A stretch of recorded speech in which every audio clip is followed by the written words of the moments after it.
Crime scene cleaning could be anything from murders That would be brain matter right there. to break-ins. It's obviously been a very violent attack. You genuinely never know what you're going to walk into.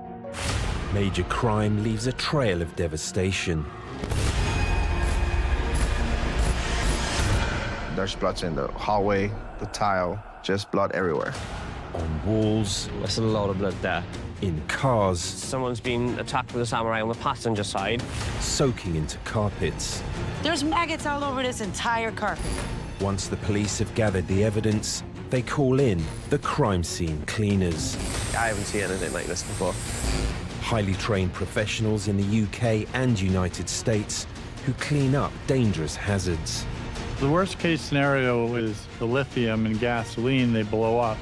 Keeping the public safe. Tenant has booby-trapped the property with needles and syringes. The cat could have fed on the corpse. There's the body mark right there on the bed. How did this happen? What happened? Was they attacked? In this series, Testing 1, 2, 3. body cams take us beyond the police tape into the heart of the tragedy. Ready? He was so badly decomposed that I would not be able to recognise him, even if he was my brother. While leading crime experts dissect each scene. Crime scenes can actually be an insight into the perpetrator's behaviour. We get projected blood stain patterns when we have a breach to the circulatory system. And try to piece together what happened. There's been a frenzied attack within that building. It has sufficient malice of forethought to be considered murder.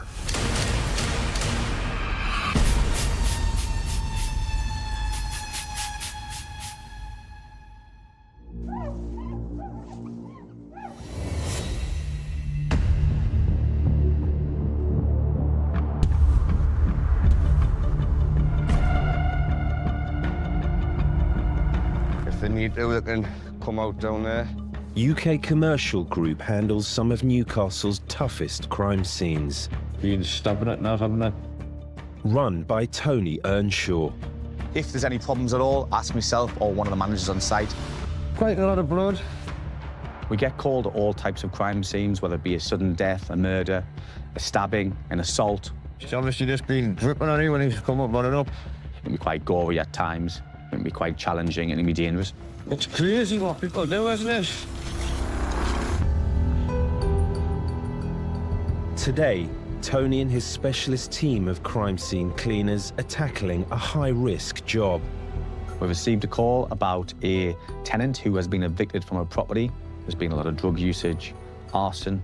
There's a lot of needles in there in various places. We have to go and make that place safe.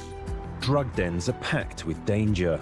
Toxic chemicals, discarded needles, and unsanitary conditions demand extreme caution and expertise. We try to use technology to mitigate any of the risks. So I'm going to head down and carry out a drone survey.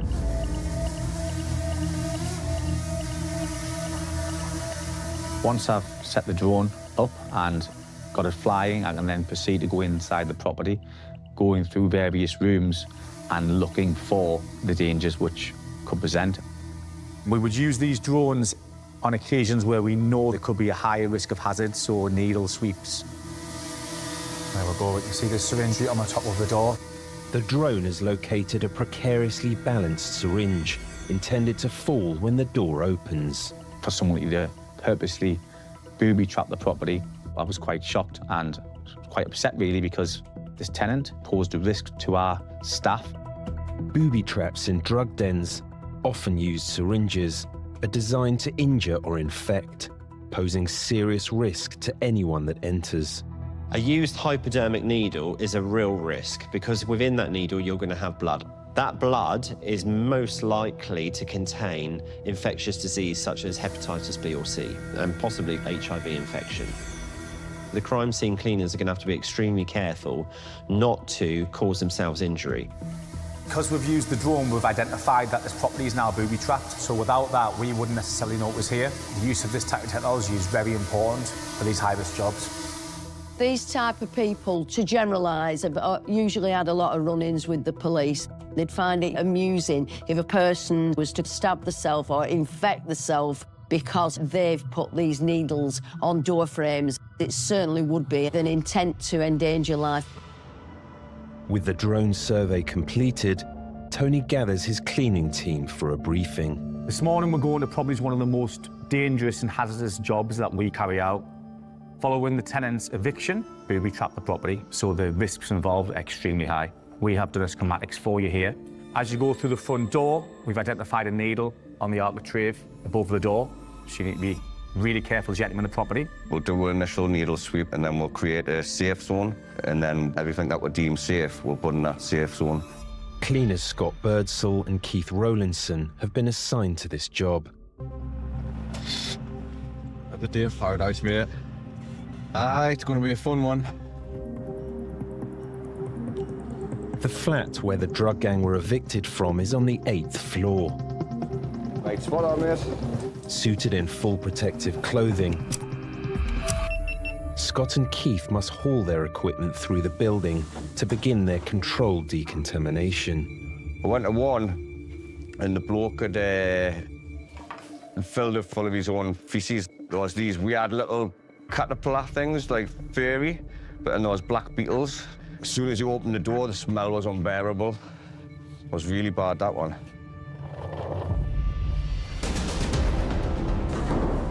On arrival, the area is sealed off. We'll go and clear the ones that we know about first, mate. For the crime scene cleaner themselves to go to this environment where they know that an individual has set some quite nasty, possibly life-changing booby traps here. Cotton needle gloves. It must be distressing to know that somebody's gone out their way to try and hurt you. They've set these intentionally. Right, we know there's a one immediately above this door. Ready to go?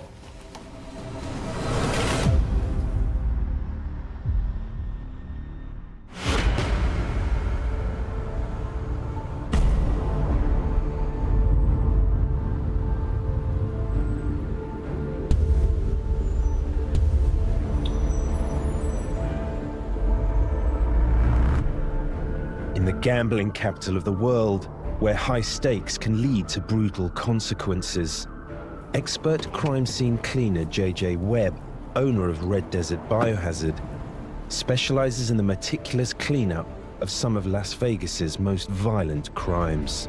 We're there because somebody died, or there's been significant trauma where there's blood all over. Scenes like this axe murder that JJ was called in to clean up. I've grown accustomed to seeing scenes of large amounts of blood, brain spatter, skull fragments. I've pulled teeth out of ceilings.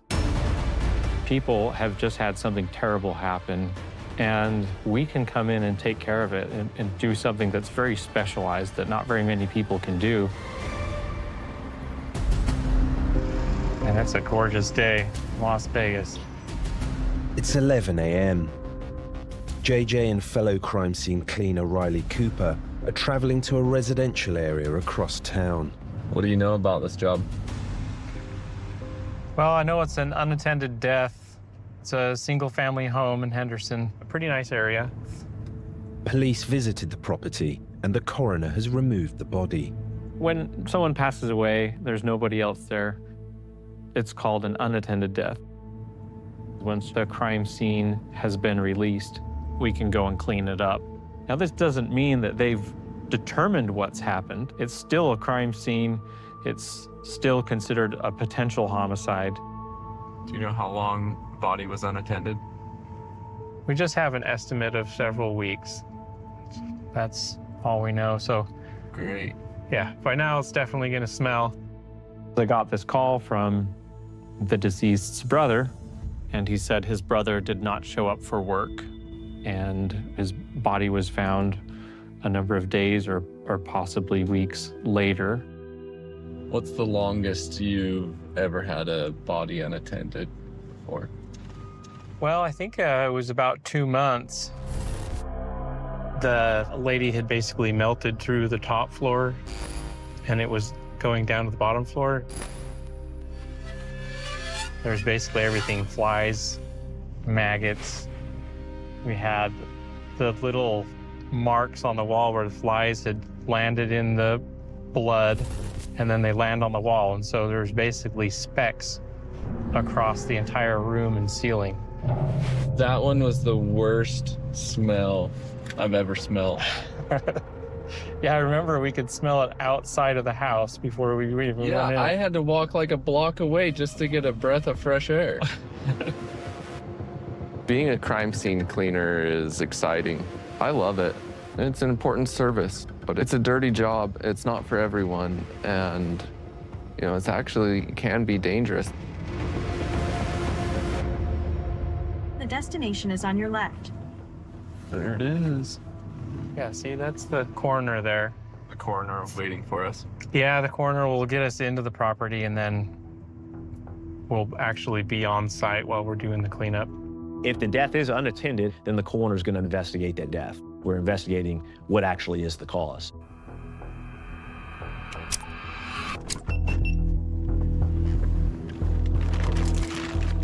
Every death is treated as a potential crime scene when we approach it, because we only have that one opportunity, one shot to get the forensic evidence necessary in the case. Well, good morning. Red Desert Biohazard. For some reason, somebody changed the lock on there. The key we have don't. Oh, dear. Yeah, get into that door. Still got our seal on it. That's weird. The coroner's team are ready to hand the scene over to JJ's specialist cleaning team. However, gaining access isn't straightforward. The locks have been tampered with. Can I try like a side door or anything? There is no side door. There's only sliders and they don't have keys. Okay. They're all bolted. Let's take a look. I just start looking for a way to get into the house. I want to also kind of peek in some windows to see if I can see the scene. Is it all locked up? Yeah. I thought that guy was bringing the key. Yeah, he said the key doesn't work. Oh, look. At the rear of the house, JJ discovers a shattered window. Only one pane's broken. I mean, look at this. Looks like people have been getting in through here. One of the windows, the screen is off. Maybe that window's open. I mean, maybe that's how somebody got in before. There we go. Looks like we found a key. At this point, law enforcement has not made a determination, whether this is a potential homicide. As far as I'm concerned, the case is open. Right off the bat, there are some things that are suspicious. For example, this open window. I just kind of jumped through there. It's pretty apparent that no one else was living there other than the deceased. There doesn't seem to be any indication of violence. There doesn't seem to be any turning of the room or anything like that.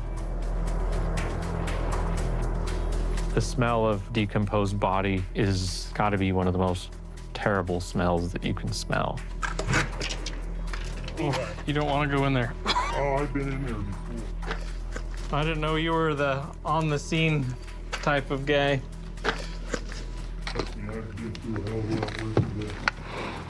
With access granted, JJ is led back in to confront the task ahead.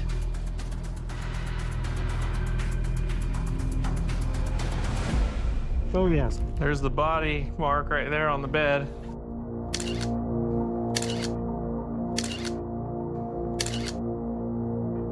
Was pretty clear outline of a body.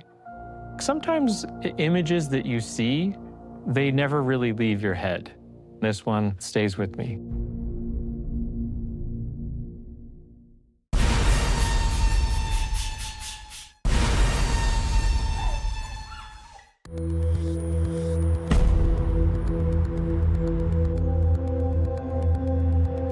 So get the ones that are above the door. On the 8th floor of a high-rise block, crime scene cleaners Scott Birdsall and Keith Rowlandson are inside a flat recently ransacked by a group of drug addicts. So I take that one straight down, get a torch on. The group have been evicted, but on their way out, they left a few nasty surprises. The booby-trapping with needles just goes to show the mentality of somebody whose brain's addled with drugs, and the fact that they don't want the authorities coming in and searching the premises and finding drugs. Just knock it off, mate. Hopefully it doesn't snap. Yeah. You good? Yeah. We know that this individual is a heavy drug user, and he or she has set these booby traps, these needles, which is obviously quite a devastating and callous act. In my opinion, there's a possibility of something like drug-induced psychosis. As a forensic psychiatrist, this is specifically what I would be looking at. Is there one on this set straight away as well, mate? Drug-induced psychosis, where users lose touch with reality after prolonged drug use, can turn places like this into unpredictable danger zones. Yeah, watch your back, oh, because there's one on the windowsill there. Which Scott and Keith must now make safe. Take that one off there and put that one straight in. With windows boarded up, they rely on their head torches and set up a powerful light in the main room. So it would have been, what, fire as well? They've tried to set a fire. So obviously, as you can see, the windowsill, all that is all smoke damaged and melted. Obviously, they've broke all the windows. The tenant has been evicted because there's been a lot of antisocial behaviour. Before he was evicted, he tried to set fire to the property and commit arson. But he also smashed the windows. You do find a lot that they do trash the place once they've been evicted. Arson within a block of flats is a huge threat to public safety, and it's certainly an arson with intent to endanger life, because there are other occupants in a block of flats that are potentially in grave danger. Well, he's tried to set the place on fire, so obviously we're very nice people. Whole place is just wrecked, it's dilapidated, it's not been looked after at all. Suggests they were so transfixed on getting their next hit, their next fix, that took precedent over every aspect of their life. Right above your head. So watch, I'm gonna get that straight away, mate, because that's hanging off. First, the immediate danger must be addressed. Another dangerous needle trap is uncovered. You got the box there? What is very unusual to me about this offence is it's hard to know who the target is. You got it here? Yeah, put it down. There could be this just general hatred and animosity towards society at large or towards the authorities. So the individual has left these booby traps just because they want to attack anybody that's in a position of authority. You don't come across booby traps that much. You'll sometimes find them in light switches. They'll snap the pins off and they'll put the pins in the light switch, so when you turn the light on, it'll get you in the finger. They'll tape them to handles, door handles, so when you open the handles, it'll get you. We've got a syringe here, so I'm going to remove this, and then that's this section cleared. There's a load of paraphernalia. So that's the spoons they get, and that's what they're heated up on. Just little metal spoons. Heroin is one of the most addictive substances on Earth. Just one hit can hijack the brain's reward system, releasing dopamine and rewiring neural pathways, leading to compulsive use despite negative consequences. And then obviously there's syringe packets. Addicts need to have money to buy the drugs. So the link between criminality and drug use is there, in that the day-to-day drug addicts who need to have 10 bags of heroin every day need to find money. So that will lead to bag snatching, shoplifting, burglaries.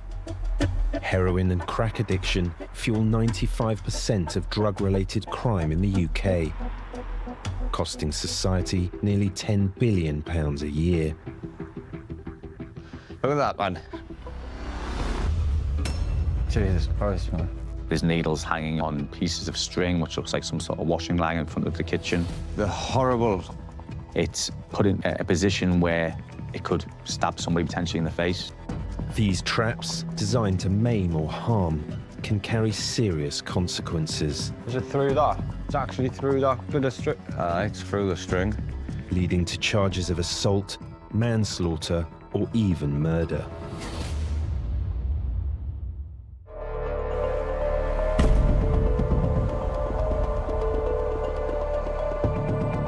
Let's get you guys suited up.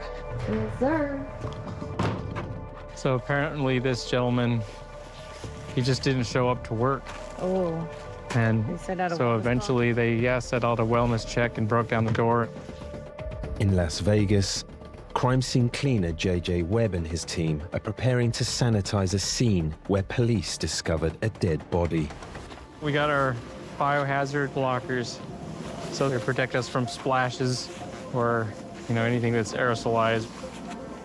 Before entering the property, they suit up in full protective clothing. Part of the big reasons why we wear respirators is not to get rid of smells, but it's to protect us from bloodborne pathogens. These invisible threats are normally carried in blood and bodily fluids. But you do have a potential of breathing in bloodborne pathogens if they've been aerosolized. You just don't want to get it into your body. As a body decomposes, bacteria break down tissue, releasing gases that carry harmful microorganisms into the air. Disturbing the scene can aerosolize them, making full respiratory protection vital. Are we just gonna possibly throw the whole bed away? We'll definitely need someone to have the Kevlar gloves because we'll be doing a lot of cutting. We're gonna have to cut a lot through that bed. Yeah, I don't want to do that. I had fun doing the cuts last time. Kim Daniel has worked alongside JJ for the past 3 years, assisting on some of his toughest scenes. I just love crime scene cleanup because I don't get squeamish. Blood and feces, things of that sort, don't bother me. And I've always had an interest in this field. I went to school for criminal justice in Chico State, and I'm really into true crime, and I watch so much stuff. This is just for regular stuff. I don't get emotionally attached because I can't. I have to view this as a job. I just have to take the personal out of it, and that's how I'm able to get through these kinds of jobs. Before a cleanup job, emotionally, mentally, it's like anticipation because I don't know what kind of job we're walking into.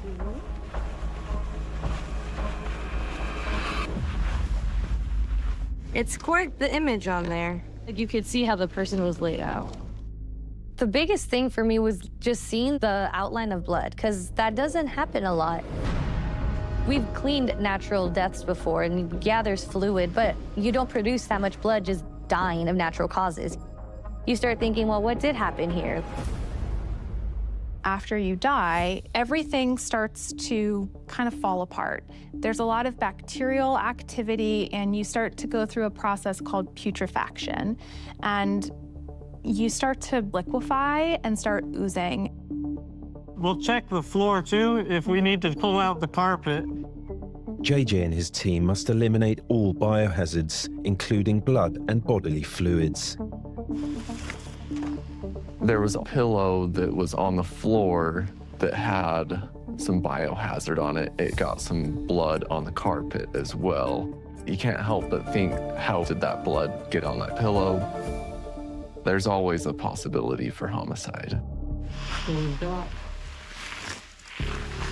some blood right there, so he's probably hanging off the edge. And if we're gonna have any blood on the carpet, it's probably gonna be over here. It's over here by the pillow. A little bit of blood there. A little blood maybe on the wall there. I'm very thorough. I'm really good at finding all the blood spatter. It's always surprising to find these little spots of blood where they're at. There are some things that are suspicious. There are different areas that there's blood. There's a blood-stained pillow and splatterings on the wall. You gotta ask yourself, how did the bleeding start and why? Who else could have been inside this location? We usually go in with an indicator, so we'll spray that all around the room so that way we know exactly where the blood went. Say how it thumbs up. Boom. That's how you know there's blood. This enzyme-based foaming spray reacts with proteins in blood and tissue. When it touches organic material, it bubbles up, confirming contamination and helping break it down for removal. Sometimes you have a carpet that just looks dirty. You don't know exactly what these are, these stains. So we spray them, but it doesn't foam up, so that's how we know there's no blood.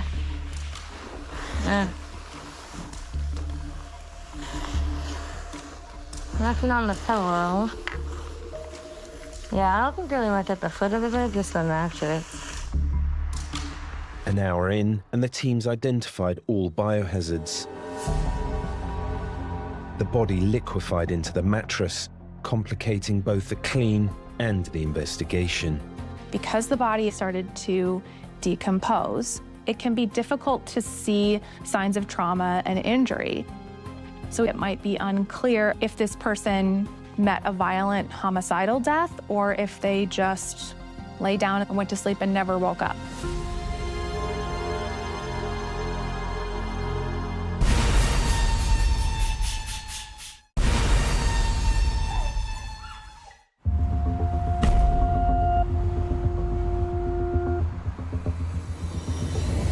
Are we gonna get a mattress bag and toss the mattress in there?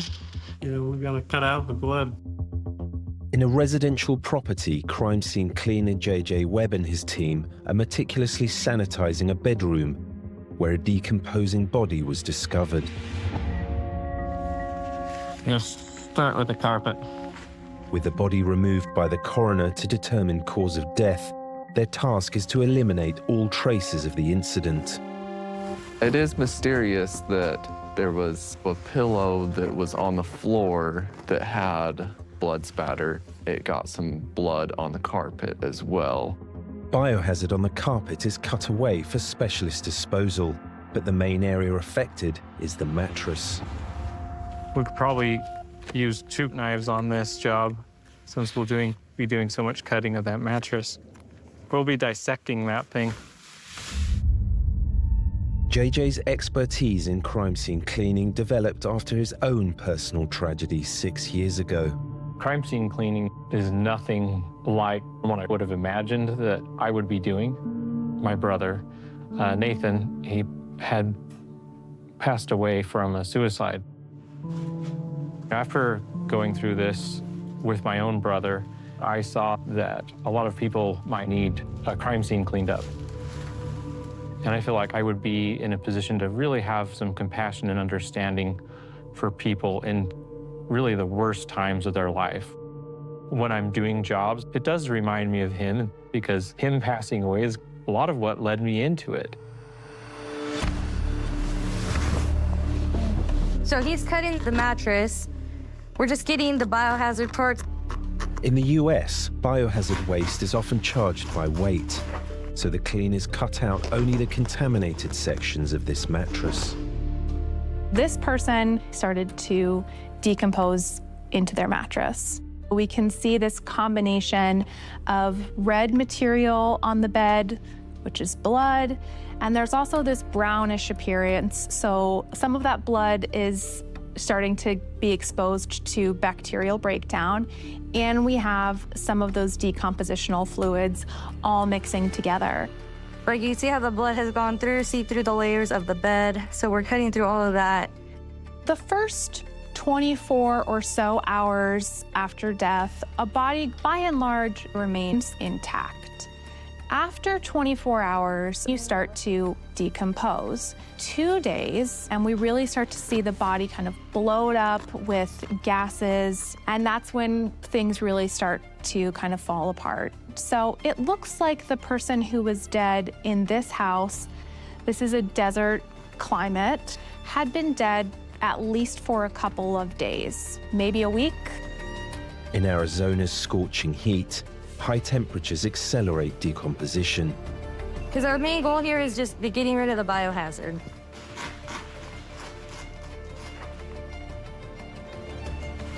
You can see how it bled through right here too. Yeah, that's soft and that's all crunchy. Boom! Foam death. That's again how we know there's more to cut, there's more to dispose of. Indicator spray reveals the bedding is deeply saturated in bodily fluids. This stuff's hard to cut. Yeah, because it's on the spring. Are you okay if we flip it? Yeah.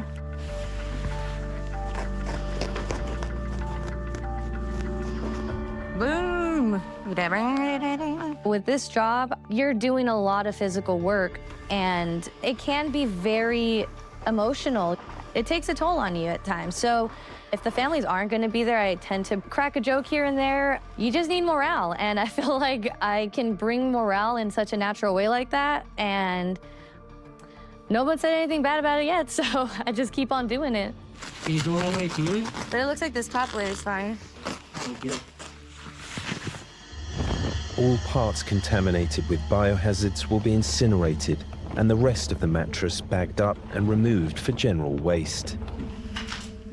Yeah, nothing. I mean, I didn't even get past that mattress, so this is definitely fine. You mixing some oversight, Kim? Yep. With the area cleared, the next step is to eliminate the lingering stench. The smells that happen during decomposition are foul, and they stick to almost anything and everything. The odor side helps settle in to the surfaces to eliminate those decomposition smells.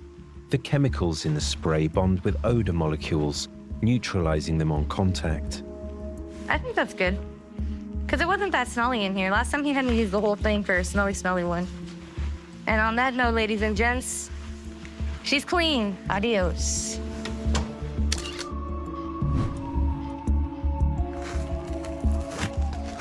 After we're able to complete this job, I'm just really happy that we're able to do this for this family. Crime scene cleaning is a difficult job, but for me, it's really fulfilling. Now, how do we turn this off, love? Just not but one touch.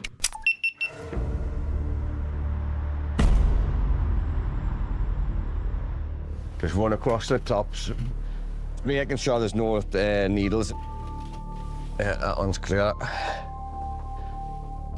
And out on the door handles and out is there. In a Newcastle tower block, crime scene cleaners Scott Birdsall and Keith Rowlinson are tackling the aftermath of a dangerous drug den. Yeah, well, what we'll do is we'll just leave that side for now. Aye, get the kitchen swept through, and then once that's done, then we can get the hard hats and everything off. The end goal for this property is to make it safe, locating every single needle. With the immediate danger of needle traps cleared, the team must now scour the property for any remaining drug paraphernalia. I'm just moving on into the kitchen and having a check in here now. Pharmacy bag. Empty, thankfully.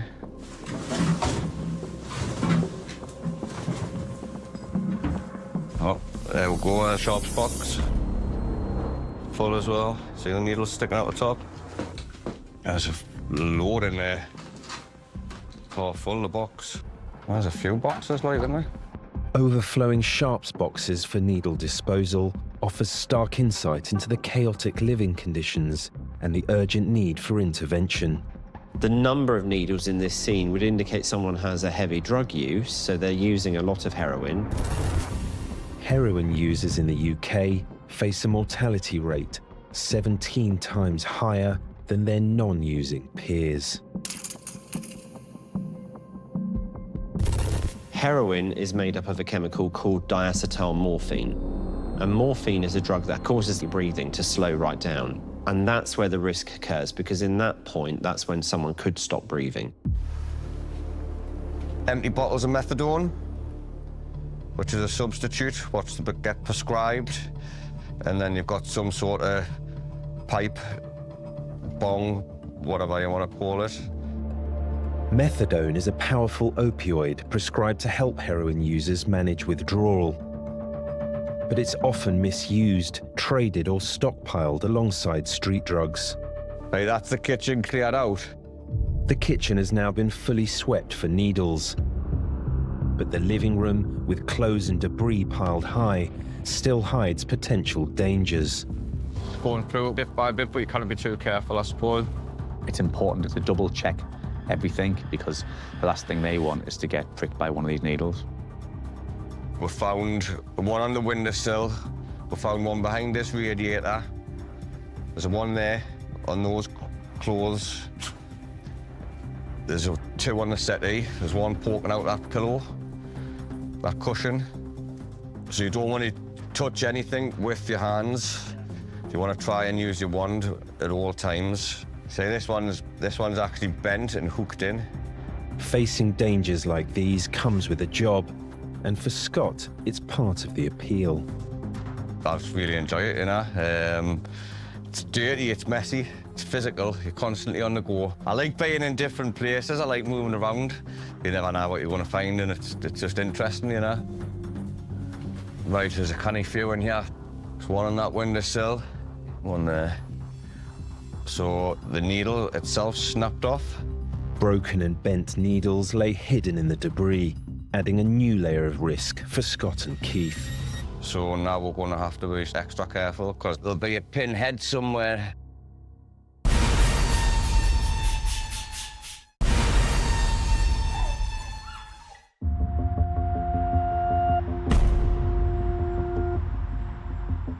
Was there any more needles? There was that one. There was a two on there. You've got that I removed that one. I removed the one behind there. Got the one off the windowsill. Open now, that's all I can say. And that's it so far. In Newcastle, crime scene cleaners Scott Birdsall and Keith Rowlinson are in a block of flats, clearing out a former drugs den ready for new tenants. There's a lot of stuff. Right. So far, the cleaners have found hundreds of syringes, but the main room still needs to be meticulously picked through. You've got to go through it all, because obviously this stuff will just go to the tip. If there's anything in there and that opens up in the tip, then you're then putting the lads at the tip at risk.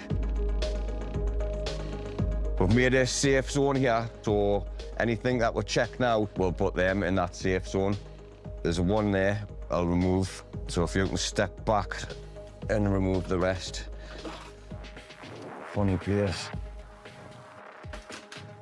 Oh, there's a one. Still got blood in it. With debris searched and cleared, the team begins breaking down the furniture piece by piece. Done it, slice it along there. On top. Right. The sofas and the waste could have needles within that. So it's important to cut down the sofas. Just making sure there's no needles in it, because obviously on the couches they can fall behind. Right, this is all cleared, yeah? And at least the needle sweep's fully complete. Yeah. And then it's just the clearance. After 4 hours of high-risk work, Scott and Keith have cleared the last of the hazardous remnants. It's been quite a good day, with a lot of syringes taken out. Obviously the property still has got a lot of stuff in there, but we'll be coming back at a later date to remove that. Would help if it wasn't on the 8th floor, like. Yeah.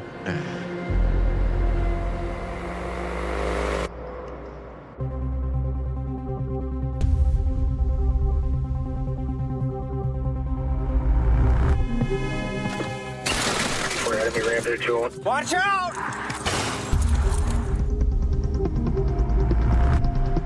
In downtown Phoenix, a car has run a red light at 81 miles an hour in a 40 zone, crashing head-on with another car. A passenger has been ejected from a vehicle and rushed to hospital with life-threatening injuries.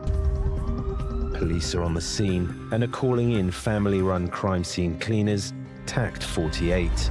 Let's get on the road. Tact 48 is run by Dad David Lesafre. It's a bit dirty. And Mum Leanne Lesafre. Thank you for calling TAC. This is Leanne. I can help. But it's their 18-year-old son Zander on call tonight. How large is the scene? You can have someone there within an hour. Not a problem. We are a 24/7 business, so we get calls at all different times. You got to be willing to jump at a moment's notice. You got to be ready 24/7. This is the to-go kit. We have a bunch of kits set up just so then whenever we get a job, we can just throw one in and we're ready to go. Late calls are extremely typical. This type of business can affect family time because if you're doing something with your family and you get a call, you just have to get ready and go. Phoenix is known for having one of the highest rates of fatality collisions in the United States. We went from over 156 fatalities to over 200 in a matter of a few years. And that number had been increasing for the 10 years before.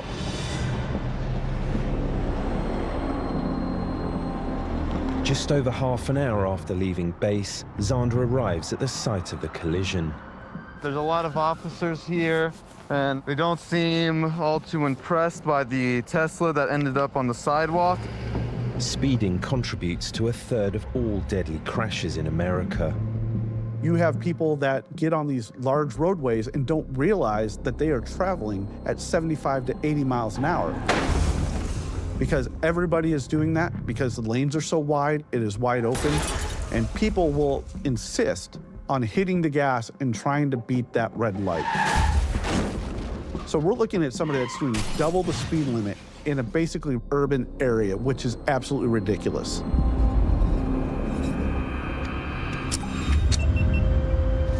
So these two cars over here, they got in a head-on collision, and one of them got ejected into the sidewalk over here.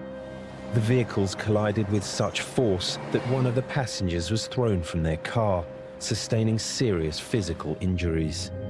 The acceleration-deceleration process that occurs as a result of a motor vehicle collision will affect lots of traumatic areas. There's this big pile and then a bunch of little stuff here and there. It could be to the head, could be to the chest and the torso, could be to the abdomen. These vehicle collisions are so violent, multiple of those areas are being affected. So the blood on the sidewalk can indicate one of two things. Either that could be a point of impact, and there's a possibility that the body continued on to a second location, or it could indicate that's where they ended up. I'm gonna start from the edge over here. I'm gonna work my way inwards, going out. A police investigation is ongoing, and the speeding driver has been arrested. We're gonna look at the scene. We're gonna look for things like gouges in the roadway. We're gonna look at the impact on the car, the crush damage. We're going to do a DUI investigation on both drivers. Even though one is doing 81 miles an hour, there may be impairment on the other side as well. While the police conduct their inquiries, Zander must eliminate the biohazard left on the sidewalk. People don't realize how hard it is to get blood off sidewalks, so I'm gonna have to be extra careful of any runoff. I use two chemicals. I spray this chemical on first because it's a live enzyme, which will help me to just extract everything. It doesn't do much cleaning, but it helps the mess come up. Live enzyme cleaners activate friendly bacteria within body fluids like blood to break down their particles, allowing them to be more easily released from surfaces. The thing that actually neutralizes and cleans everything is this one, and so I spray it on top of it. The second chemical is a sodium hypochlorite bleach solution, powerful enough to disinfect the blood-contaminated area. Cleaning up blood at night can be extremely difficult. Not being able to see properly is always difficult. At nighttime, our vision is not as good. Many studies have shown that perception reaction is what we call the time that you see a hazard to the time that you can start to react to the hazard gets longer at nighttime.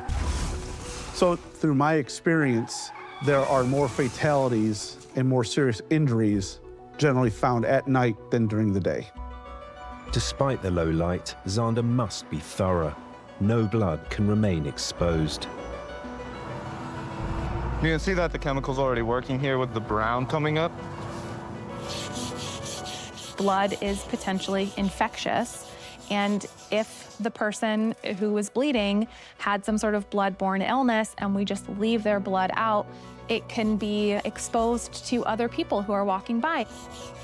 Imagine you're a little toddler and you walk by, kids put everything in their mouth, so we can't leave evidence of blood on the public roadway.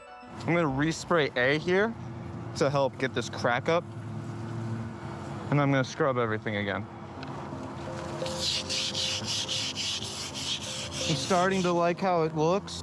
But now that I have this area cleaned off, I'm gonna just spray it down with beef for a final time, and I'm gonna scrub everything. I had to go over it several times so that I can make sure that all the cracks and crevices were all done properly. 20 minutes after arriving on scene, Zander has the area fully decontaminated. I'm gonna go check in with a police officer before I leave, make sure that they didn't find any other spot while I was working. There's no other spots, correct? No, that's it. All done. Have a good night. Thank you. You too. Just finished up with that scene. I'm hopeful that I can get home while my food is still somewhat warm. Sometimes we get calls at midnight and I'm asleep and I get woken up, and you just have to step on it. One of the sacrifices you have to make as a crime scene cleaner or in being involved in this business is you gotta have a team that's always prepared. It does make family time a little bit hard. I'm very proud Zander is part of the team. He's always willing to jump up and run, and it takes a burden off of me for sure.